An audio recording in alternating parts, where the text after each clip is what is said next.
ఏలూరు జిల్లా నూజివీడులో రాజకీయం రసవత్తరంగా మారుతోంది.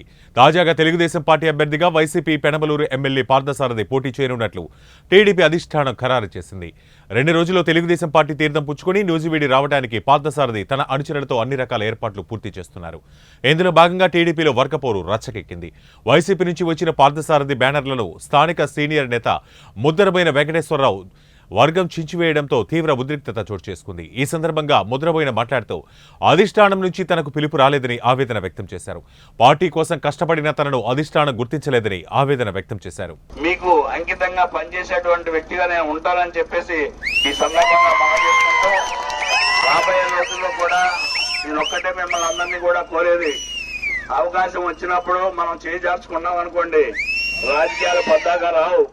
అందుకనే బాబు గారు కూడా ఈ మధ్య అనేక సార్లు చెప్పాడు, నీకు 2 సార్లు అవకాశం ఇచ్చాం, మరి మీ వాళ్లే మీకు వేయటం లేదేమో అని చెప్పేసి